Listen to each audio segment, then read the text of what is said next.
Tu vas ça?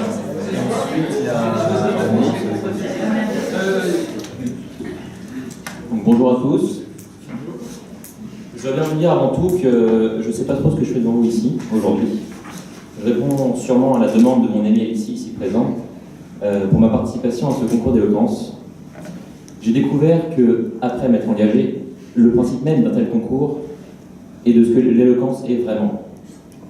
Ne comprenant pas le réel stress ni l'enjeu d'un tel concours, d'un tel événement, je l'ai pris, j'avoue, un peu à la légère, mais mon corps tout entier me l'a fait, lui, remarquer ce stress, caractérisé par de sueurs froides, à l'annonce de l'importance de l'Assemblée, en tout cas de l'importance de chaises, nombre de chaises.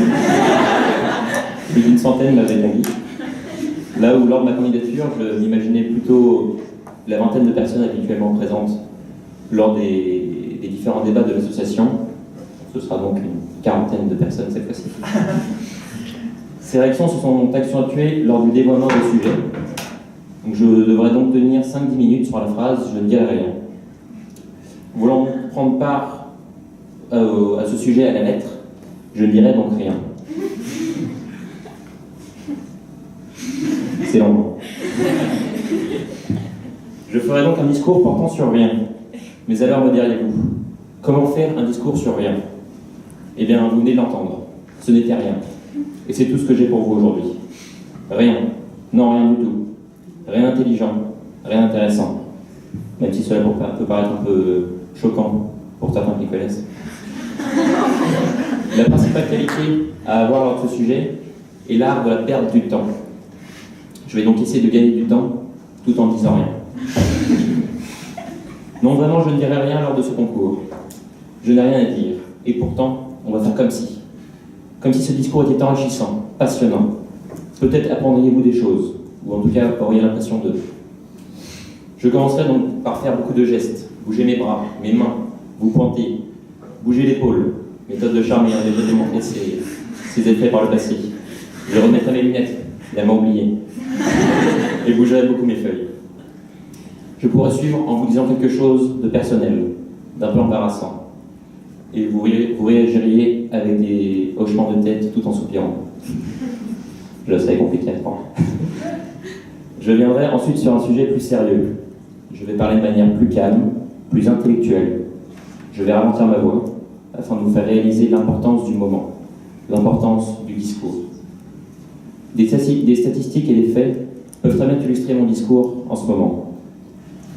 Si on s'intéresse bien à ce qui se passe, on pourra résumer que je parle depuis maintenant 2 minutes 30.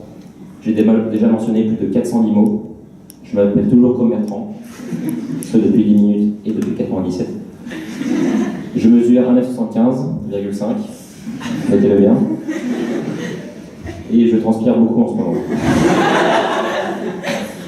Si l'on parle de choses plus diverses dans le rien, on se rend vite compte que lors d'élections, la majorité surpasse souvent la minorité. Et ce, dans 90% des cas. Pourquoi 90, me diriez-vous, et non pas 100? Je vous rappelle qu'il ne faut pas oublier ces pays qui inverseraient ces suffrages. Mais je ne dirai rien à ce sujet et ne dénoncerai personne. Certaines personnalités russes pourraient se sentir offensées. Cette année encore, 100% des abstentionnistes ne sont pas allés voter. Les hommes et femmes laissent le jour de leur anniversaire et les vainqueurs l'emportent toujours. On remarque que 6 x 7 font 42 et 7 x 6 également font 42. Les maths sont impressionnantes. Toutes ces phrases ne sont rien, mais pourtant peuvent être intégrées à un tel discours. Après tout ceci, ce n'est que moi, gagnant du temps.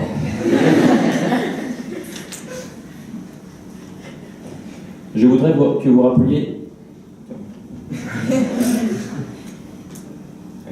Je voudrais que vous rappeliez de mon sujet, de ce que je vous ai dit au tout début, de mon semblant d'argumentation, et de ce que vous savez maintenant, après ces 5 minutes. Avez-vous appris quelque chose? Parfait.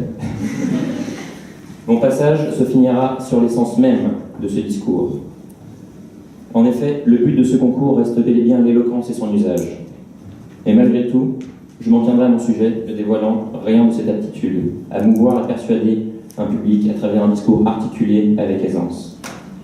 Cette capacité, utilisée depuis la nuit des temps, à toute époque, s'illustrant dans la bouche des plus grands que ce monde ait porté. Je pourrais mentionner des hommes tels que Martin Luther King, Kennedy ou encore De Gaulle, héros du XXe siècle qui, à travers leurs paroles, ont véhiculé ou scotomisé en scooter, apportant liberté et force, mais aussi d'autres dont je tairai le nom, comme Hitler, Mussolini ou Lénine, dont les auras n'auront apporté que la haine, le pouvoir et l'eczéma à ce monde. Je ne citerai donc pas tous ces exemples de l'éloquence, ainsi que l'étendue de sa force et de ses issues dans l'esprit des populations. En effet, cela reviendrait à vous amener de l'information, absurde selon mon sujet à défendre. Non vraiment, je ne dirais rien. Merci.